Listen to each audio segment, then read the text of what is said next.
Assalomu alaykum qadrli muxlis. Bugungi mavzuyimiz umid qilamiz sizni ketkizgan vaqtingizga arziydi. Yosh bolalarda, balki kattalarga ham bu to'g'ri kelar. Mas'uliyat, ta'limga, o'qiyotgan narsasiga, kundalik hayotda o'rganish kerak bo'lgan narsasiga mas'uliyat. Nega buni tanladik? Bolalik o'zi o'rganish uchun berilgan. Hammamiz ham bir nimani o'rganganmiz bolaligimizda. Kimdir foydali narsani o'rgangan, kimdir so'kishni o'rgangan, kimdir yolg'on gapirishni, kimdir matematikani, kimdir ilm fanni, odob, axloqni o'rgangan, kimdir hammasini aralashtirib o'rgangan. Nima to'g'ri kelsa o'sha oldida shuni o'rgangan. Baribir yoshlikda bu o'rganish o'zgartirib bo'lmaydigan narsa. Agar aqli hosir bo'lib tug'ilmagan bo'lsa, tushunmaydigan, o'rgatsang ham esida qolmaydigan bo'lmasa, kundalik hayotda yon atrofidagilardan ancha narsa o'rganib qo'yadi odam yoshligida. Shuning uchun bu o'rganishdagi mas'uliyat agar bir ustozga biriktirilgan biron bir ta'lim tizimida o'tirgan bola bo'lsa, muhimroq deb o'yladik. Bu nimaga? Yana qaytarib aytamiz, shu bolani ketkizgan vaqtini unumli bo'lishi uchun, samarali bo'lishi uchun. Ota-onani ketkizayotgan puliga, o'qituvchini ketkizayotgan vaqtiga ham bu baraka qo'shadi agar bola mas'uliyatli bo'lsa. Mas'uliyatli bolani tarbiyalash bu katta savob.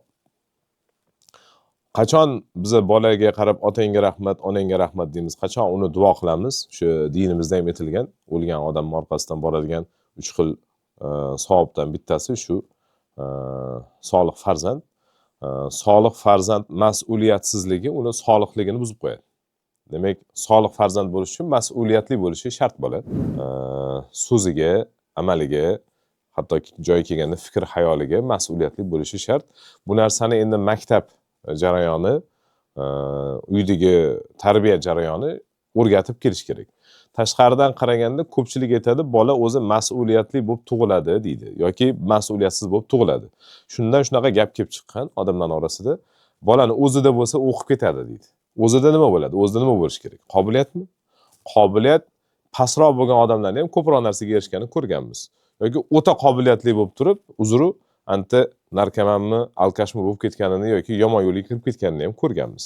Demak, qobiliyat bo'lishi bu birlamchi bo'lgani bilan asosiy narsa emas ekan. Masalan, osh pishirish uchun birlamchi narsa guruch, yog' bo'lsa ham asosiy narsa baribir oshpazda. Oshpaz bo'lmasa osh baribir qilish iloji yo'q. Asosiy shu ishni boshqaradigan odam oshpaz. Demak, xuddi shunaqa qobiliyatni kerakligini inkor qilmagan holatda, u ham baribir ilohiy, genetik narsa, unga bolaga yuqtirilgan bo'lishi kerak, lekin shu qobiliyatni sayqallab, xuddi bir tillani yuziga kelishiga bolani mehnat qilishga majbur qiladigan ichkarida mas'uliyati bo'ladi. Shu mas'uliyatli bolaga hamma intiladi. O'qituvchi ham shunaqa mas'uliyatli bolani ko'rsa yaxshi ko'radi. Vaqtida kelsa, hamma ishini qilsa, uy ishiga o'zini o'zi majburlasa, ya'ni uy vazifasi deganda shu uyga berilgan vazifalarni ota-onanikini ham xuddi shunaqa gapini yerda qoldirmasa, agar masalan ibodatda bo'lganda hamma ibodatni o'z vaqtida qilsa, sportchi bo'lsa, o'z vaqtida kelib hamma narsani qilsa, bu bola tillaga teng. Shu kichkinaligidan ota-onasiga rahmat olib keladi to shu mas'uliyatli bo'lib bu hayotdan o'tguncha. Demak, bolamizni solih bo'lishi, ertaga orqamizdan yaxshi gaplarni olib kelishi, uni mas'uliyatli bo'lishi bilan chambarchas bog'liq ekan. Bugungi kunda ham bu narsa jabr tanqis bo'lib qolgan. Hattoki uyda ham masalan bolaga bir ish buyurib, uni mas'uliyatsizligidan aziyat chekayotgan ota-onalarimiz afsuski kam emas. Endi biz qandoq bolani mas'uliyatli qilamiz? Undan oldin kelinglar, mas'uliyat qanaqa 3 ta qavatdan iborat bo'ladi, shuni ko'rib chiqamiz. Mas'uliyat qavati siz aytgan 3 ta qavatdan iboratmi degan savollarga yo'q deb javob beraman. Sabab, uni qavatlari sohasiga qarab o'zgarib boradi. Men endi o'qituvchi o'laroq bugungi kundagi 13, uzog'i 19 yoshgacha bo'lgan bolalar, teenager deydi. Shu bolalarni holatidan kelib chiqib aytibman. Ichida ko'pi o'zimning shaxsiy tajribam, amalda yechimini topgan narsalar. Va o'qigan kitoblarimiz ham bor. Endi birinchisi, bu bolani niyatidagi mas'uliyat. Ya'ni kim nimani niyat qilayotganida u mas'uliyatli bo'lishi. Shu narsani qilishim to'g'rimi, qilmasligim to'g'rimi yoki qanaqa qilishim to'g'ri degan fikrga kelayotgan paytdagi mas'uliyati. Mana shu holatda bolani masalan o'qishga majburlaydigan ota-onalarimiz ko'p hozir. Ming afsuski shu holatga kelib qolganmiz. O'sha majburlamaslik uchun o'zi qilib ketishi uchun niyati to'g'ri bo'lishi kerak. Ha, men shu narsani men shu maqsadda qilaman. Masalan, doktor bo'lmoqchi, shu doktorligini odamlarga foyda keltirish uchun, o'ziga foyda keltirish uchun, ilmni chuqurroq o'rganish uchun qilmoqchi. Bu bolaning niyati juda yaxshi deyiladi. Mana shu holatda mas'uliyatsiz bo'lsa bola, nima qilish kerak desa, mas'uliyatli bo'lish uchun mana motivatsiya berish kerak. Biza motivatsiyani bir xilda amalida xato bo'lsa ham yoki bo'lmasam olaylik ixlosida xato bo'lsa ham yoki qilayotgan ishida boshqa chala holatda bo'lsa ham beraveramiz yoki bir xil nabor kamaytirib qo'yamiz. Demak, niyati to'g'ri bo'lish uchun motivatsiya berish kerak. Shu motivatsiyaning 2-3 xil varianti bo'ladi. Bir xillar o'tkazib olib faqat ma'ruza o'qib beradi. Undoq bo'lish kerak, bundoq bo'lish kerak. Bir xillar faqat qattiq gap bilan yoki stolga urib berish mumkin. Kimdir даже bolasini sotib olishga harakat qiladi. Masalan, shu o'qishga kirsang yoki bu narsani o'qisang, telefon olib beraman deydi. Yoki mashina olib beraman deydi. Undoq qilib beraman, bundoq qilib. Ya'ni kim bolaga narx qo'yib qo'yadi. Sani ishingning bahosini undoq deydi. Qanchalik kichkina baho qo'ysak, mulk qanchaligini farqi yo'q. Bola shu mulkkagina erishadi, bilimga erishishi sal qiyinroq bo'lib qoladi. Lekin bu narsani qilish noto'g'rimi desa, yo'q, u noto'g'ri emas. To'g'ri tushuntirib aytish kerak. Agar men bu narsaga erishmoqchi bo'lsang, men shu narsani olib beraman, bu seni keyinchalik boshqa narsaga erishishingga yordam beradi. Masalan, quruq ko'rgazmali uchun telefon emas, seni ishingni yaxshilab beradigan telefonni olib beraman degan ma'nodagi gaplar yaxshiroq bo'ladi. Endi o'sha paytda biz aytganimiz boyagi niyatini to'g'irlash uchun ikkinchi qilinish kerak bo'lgan narsa, siz bolada ko'rmoqchi bo'lgan narsangizni oldin o'zi yuqtirilganmi, shuni tekshirib olishingiz kerak. Siz xohlaysiz uni rassom bo'lishini, u rasm chiza oladimi, yo'qmi o'zi? Siz xohlaysiz uni doktor bo'lishini, o'zi u odamlar bilan gaplashayotganda sabr bilan ularni tinglay oladimi, yo'qmi? Oldin ungacha keladigan boshqa dastgoh, asbob uskunalarni to'g'rilab olish kerak, siz xohlayotgan narsaga. Shunda u sizni orzungiz yoki niyatingiz orqasidan ergashadi, niyatini mas'uliyatli qo'ladi. Ya'ni ki, men shu narsaga kerak ekan menga, men shundoq qilar ekanman. Buni rivojlantirish boshqa usullari bor. Shu narsaga erishgan odamlarga haqiqiy hayotda olib borib, ular bilan suhbat qildirish kerak. Ularga u savol bersin, gaplashsin, yonida yursin. Ergashishga o'zida bir ehtiyoj sezsin. Endi ikkinchi moment bor, bu amaliga bo'lgan mas'uliyat. Niyat yaxshi, ingliz tilini o'rganmoqchi. Shu zo'r bir tilshunos, tilmoch bo'lmoqchi yoki chet elga borib o'qimoqchi. Lekin qachon borib o'qiysan shunga desa, keyingi oy boraman deydi. Olib borib qo'ygan joyingizda ham bir kun borib, bir kun bor. Lekin niyati boshqacha emas. Lekin o'ziga ancha xotirjam. Ya'ni kim o'ziga yuqoriroq baho bergani uchun mas'uliyatsizlik bor. Ya'ni kim ertaga o'qisam ulguraman deydi. Yoki bo'lsam falon ishimni qilib olay, masalan, futbol ko'rib olay yoki telefonimni o'ynab olay, boshqa ish qilib olay. Amaliga bo'lgan mas'uliyatsizlik bor. Boyagi niyat yaxshi bo'lib, amali sust bo'ladigan bo'lsa, nima qilish kerak desa, nazorat qilish kerak. Boya motivatsiya berdik, bolani niyatini to'g'rilashga, endi amalida muammo bo'layotgan bo'lsa, nazorat kerak. Nazorat nima degani desa, har bir qilayotgan ishini boshi va oxirigacha har birida o'zi qatnashdimi yo'qmi tekshirish kerak. Tekshirishni muloyimlik bilan qilganingiz ma'qul. Endi bolani siyohidan kelib chiqib, yana o'zingiz qaysi so'z, qaysi gapni tanlashini o'zingiz bilasizlar. Bu gap o'qituvchilarga ham tegishli, bu gap ota-onalarga ham tegishli. Buni amalda isboti ham bor. Qanaqa isboti bor esa, masalan, institutda yoki bo'lmasa maktabda yoki litsey, kollejda o'qiydigan bo'ladi, oraliq nazorat, yakuniy nazorat, joriy nazorat degan narsalar bor. Bu nimani tekshiradi desa, amalni nazorat qilib turadi. Ixlosgacha bo'lgan narsani nazorat qiladi. Ya'ni kim ixlosga hozir o'tamiz, qanaqa qilib nazorat qiladi? Daftarni ochadi.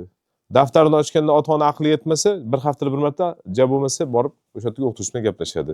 Mana hozir ko'p uchuvchi sentrlar, maktablar, boshqalar shu narsaga o'rgangan, natijalarini har hafta, bir haftada bir marta ota-onasiga tashab turadi. Nazorati oson bo'lish uchun.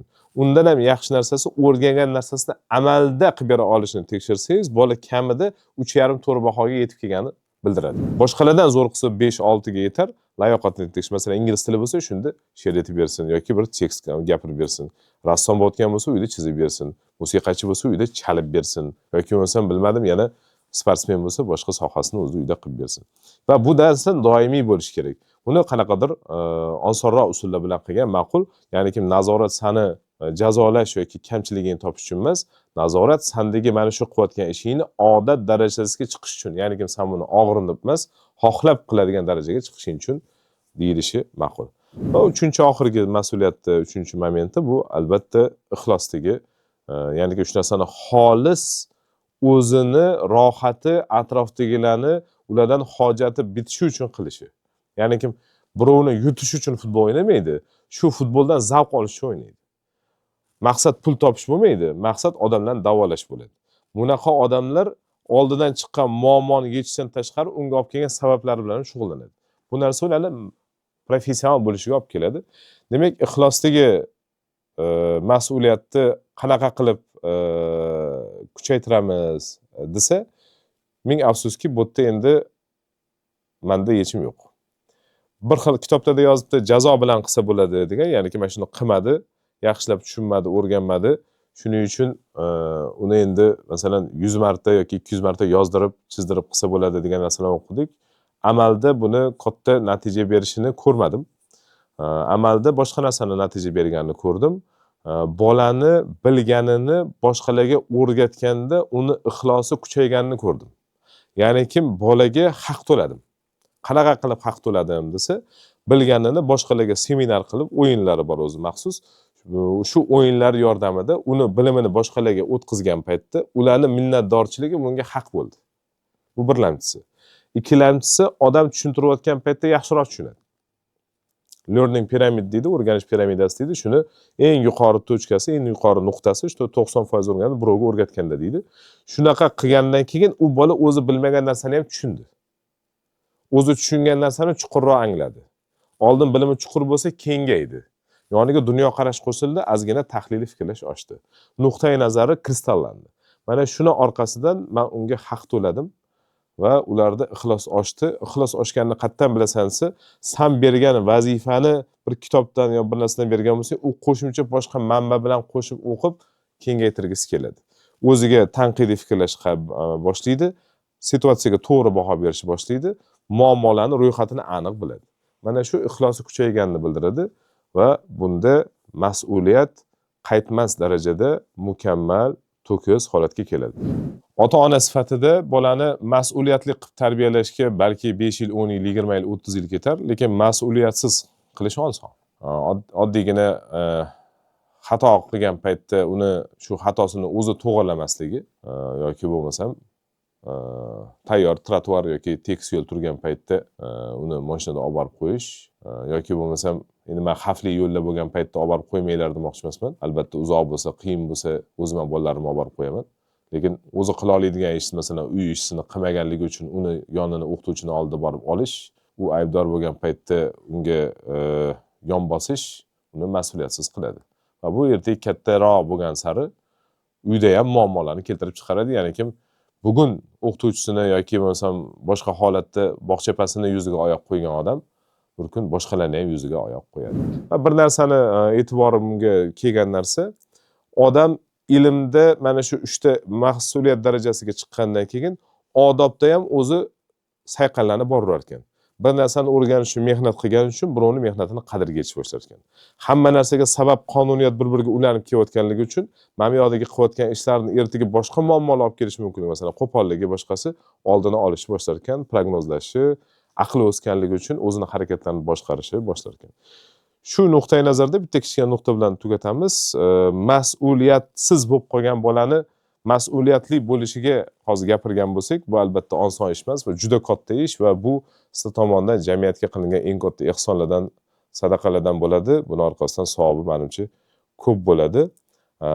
Oldini olish uchun nima qilish kerak desa, yechim bitta. Shu yoshlikdan Xudoni tanish kerak. Xudoni, Allohni buyurgan narsalarning ichida mas'uliyatsiz bo'lish degan narsa yo'qda. Shu narsalar hamma narsani vaqtida qilib yurgan odam mas'uliyatsiz bo'lish qiyin bo'lib qoladi. Faqat buni professional qilish kerak.